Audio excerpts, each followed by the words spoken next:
ऐली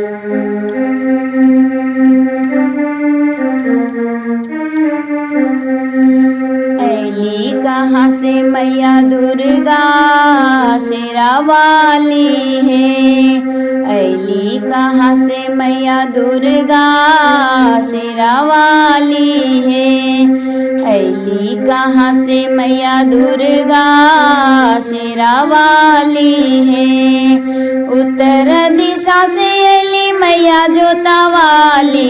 उत्तर दिशा से ऐली मैया जोता वाली। शेर सवारी करने ऐली मैया दुर्गा है। शेर सवारी करने ऐली मैया दुर्गा है।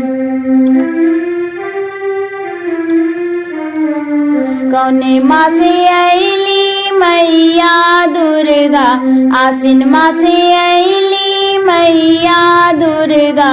कौने माँ से ऐली मैया दुर्गा। आसिन माँ से ऐली मैया दुर्गा। शेर सवारी करने ऐली मैया दुर्गा है। शेर सवारी करने ऐली मैया दुर्गा है। गंगा के जलवा से चरण पखारब। गंगा के जलवा से चरण पखारब। ओरहुल फूलवा के मलबा पहनाइब। ओरहुल फूलवा के मलबा पहनाइब। कपूरा की आरती करब सांझ भोरवा में। कपूरा से आरती करब सांझ भोरवा में। मेवा बतासा मैया के चढ़ाई। पूरी हलवा भोग लगाई। मेवा बतासा मैया के चढ़ाई। पूरी हलवा भोग लगाइब।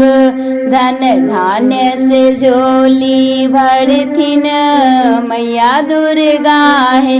धन धान्य से झोली भरथिन मैया दुर्गा है। शेर सवारी करने ऐली मैया दुर्गा है। शेर सवारी करने ऐली मैया दुर्गा है। मैया दुर्गा है। मैया दुर्गा है। जय माता दी।